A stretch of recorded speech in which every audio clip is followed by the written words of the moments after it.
दरवर्षी चित्र आपण असं बघतो की मुंबईच्या वेगवेगळ्या सखल भागात पाणी साचतं। यावर्षी सुद्धा काही वेगळं दृश्य नव्हतं। काही भागात अक्षरशः दाणादाण उडून गेली, जनजीवन विस्कळीत झालं होतं। यातील एक प्रमुख भाग म्हणजे हिंदमाताचा भाग। दरवर्षी इथं पाणी भरतं, पण यावेळेला म्हणजे यावर्षी चित्र काही वेगळं होतं। ही जी दृश्य आपण बघताय ती दादर हिंदमाता इथली आहेत। थोडासा जरी सलग 1-1.5 तास पाऊस पडला की गुडघाभर पाणी या भागात साचतं, पण यावेळेला मात्र तसं चित्र नाही। दिवसभरात 117 मिलीमीटर पाऊस झालाय तरी हिंदमातात पाणी साचलं नाही।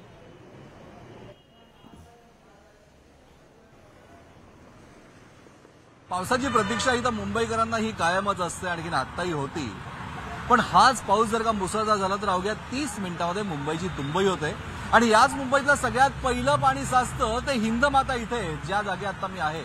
या ठिकाणी जर का आपण बघितलं तर हे रस्ते सुद्धा पूर्ण जलमय झालेले असतात आणि अक्षरशः गुडघाभर पाणी या ठिकाणी असतं।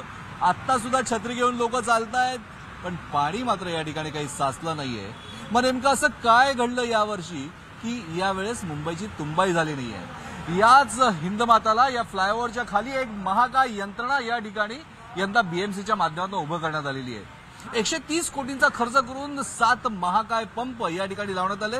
आणि ज्या ठिकाणी मी आता उभा आहे ही जर का आपण जागा बघितली तर या ठिकाणी 2 महाकाय पाण्याच्या टाक्या, म्हणजे की अक्षरशः 60 लाख लिटर पाण्याची साठवण क्षमता असलेल्या या 2 टाक्या या ठिकाणी तयार करण्यात आल्या आहेत। आणि या पंपाच्या माध्यमातून जर का आपण बघितलं तर एका सेकंदला, म्हणजे आपण जर का या पंपाचा व्यास बघितला तर हा व्यासच सांगतो की किती मोठी ताकद या ठिकाणी आहे। याला चॅनल गेट सुद्धा आहे। एका सेकंदला 833 लिटर पर सेकंद या पंपाने खेचलं गेलं। जे सगळं पाणी येत आहे पावसाचं त्या खोलगट भाग असल्यामुळे या ठिकाणी गोळा होतं। आणि असा एक नाही, 2 नाही तर तब्बल 7 पंप या ठिकाणी आहे, म्हणजे जवळपास 6000 लिटर प्रति सेकंद या ठिकाणी पाणी खेचलं जात असल्यामुळे जो प्रॉब्लेम या हिंदमाताच्या ठिकाणी व्हायचा तो यंदा मात्र काही झाला नाही। आणि हे सगळ्यात महत्वाचं मानलं जात आहे। हा यंदाच्या वेळेस मुंबईकरांना मोठा दिलासा मानला जातोय।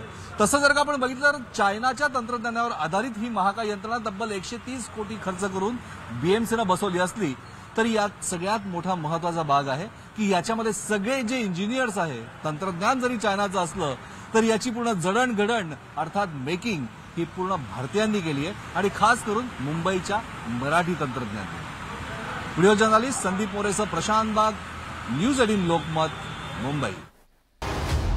सूरत ते गुवाहाटी, मुंबई ते दिल्ली, कुणाच्या हाती येणार सत्तेची किल्ली? सत्ता नाट्याची प्रत्येक घडामोड सर्वात आधी फक्त न्यूज 18 लोकमतवर।